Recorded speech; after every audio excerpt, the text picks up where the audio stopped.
Long time ago, in the restless city of Port Harcourt, the morning started with the horn of trucks and the shout of traders. At Mile 3 Market, a tiny girl named Zina sat beside her weak mother, known as Mama Peace, and an old plate lay before them. Most children who begged alongside of the road always stretched out their hands, soft voice and pleading.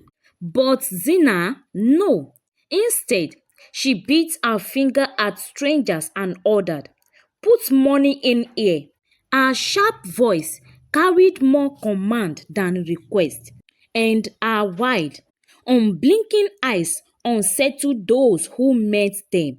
Mama Peace will cough into her wrapper and never interfere.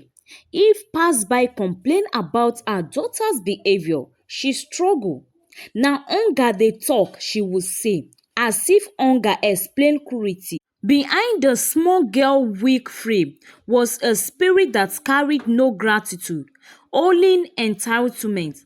Zina had learned to demand, not ask, and whenever people refused to give, she struck back with anger. One hot afternoon, Zina asked a fruit seller for free bananas. The woman laughed. "I am just coming back from the market. You can't even ask politely. Now you will go and beg those who made you a beggar." Zina's face darkened. With a sudden kick, she sent the woman's basket trembling into the gutter, the bananas rolling in dirty water. The woman wept bitterly, picking her own goods from the gutter. But Zina walked away. People nearby shook their head but stayed in silence. Everyone feared the girl in yellow dress because she put on the yellow dress wherever she go. Another day, a young man parked by the roadside waiting for his friend. Zina appeared at his window. 200. "Give me 200 naira," she said like a commander. The man was surprised by her tone. Then he ignored her. At that moment, a call came through. Then the young man came down from his car to pick his call. When he finished his call, he returned to enter his car. His tires were slashed, hissing flat. Zina stood afar, eating roasted groundnuts. "No money, right?" shouted on top of her voice.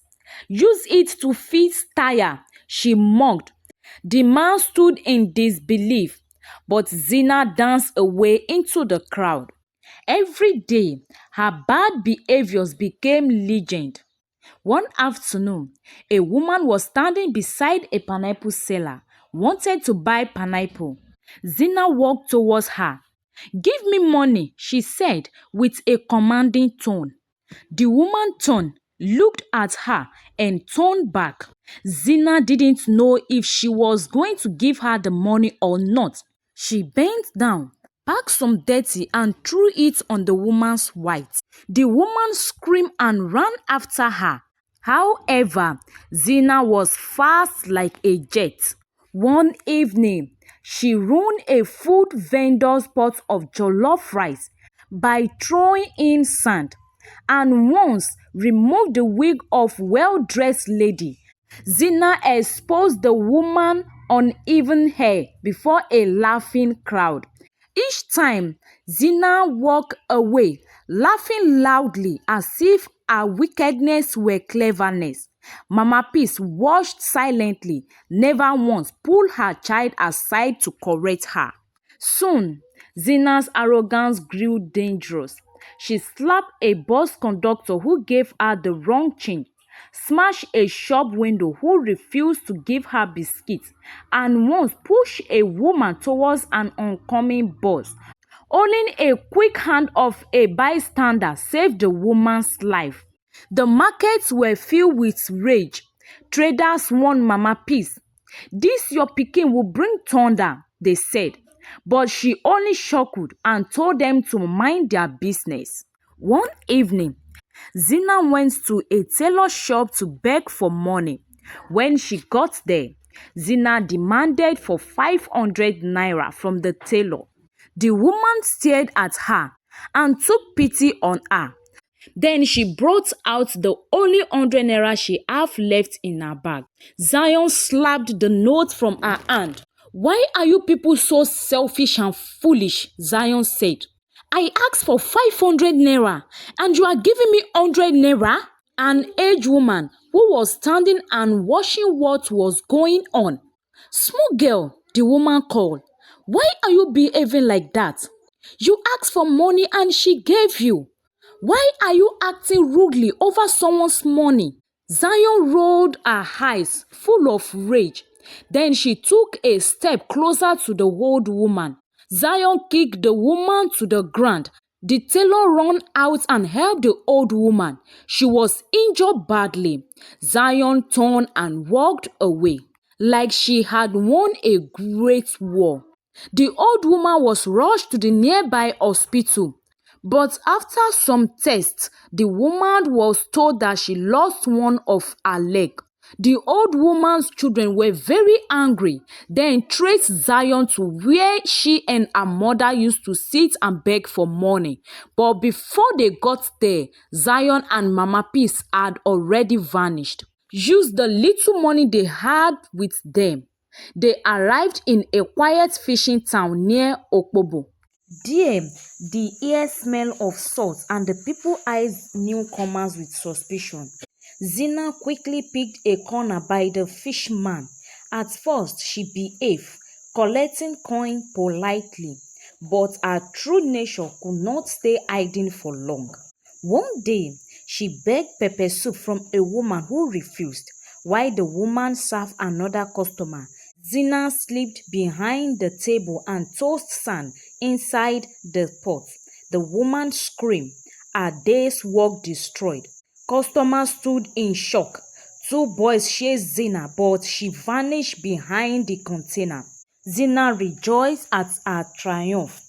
Whispers began in the town. "This strange girl, she is destroying things. She is causing trouble." During the Orokosh festival, masked dancers filled the streets. Everyone respected the spirits. Everyone expects Zina to behave. She mocked their step, pointing at the tall masked man.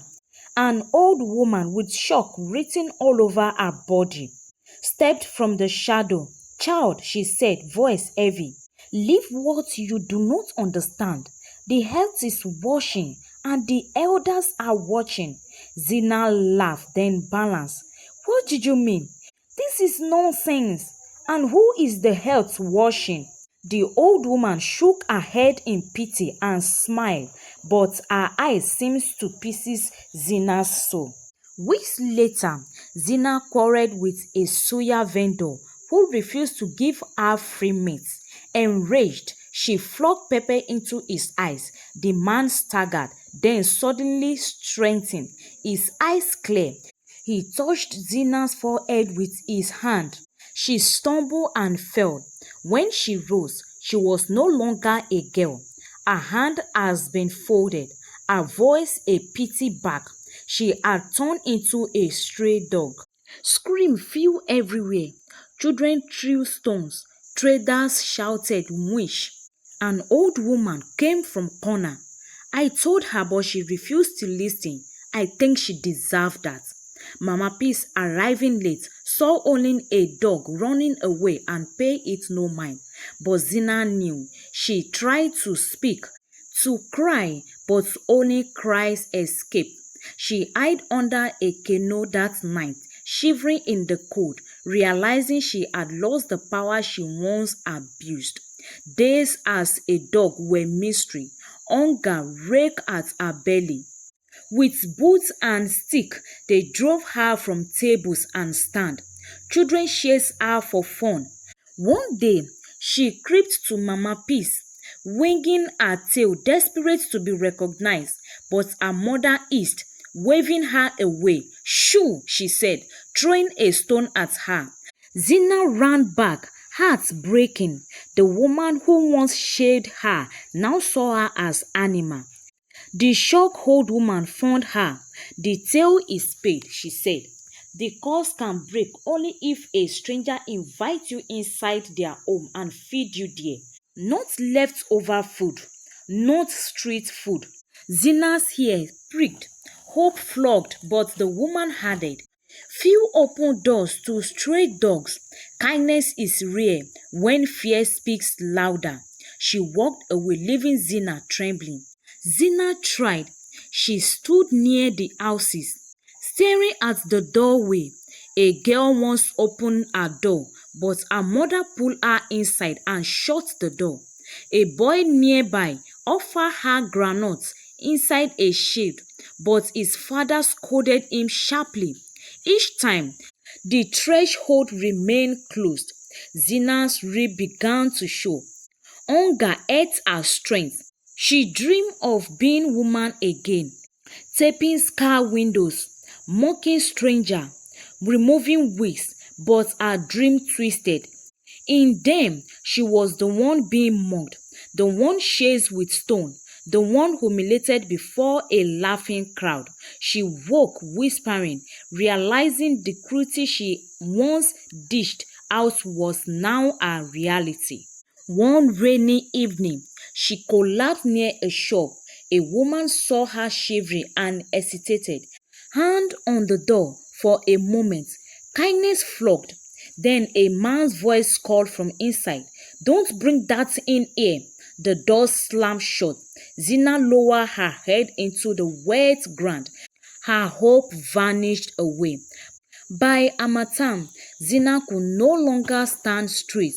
She limped through the market like a shadow, ignored, avoided, despised. At dawn, she lay under the canoe, too weak to move. The old woman passed once more. She shook her head sadly. No one opened. The health is done counting. She sprinkled chalk dust and left. That evening, Zina's breath grew shallow. The market busted around her. Laughter, bargaining, frying oil. No one noticed the stray dog lying still under the canoe.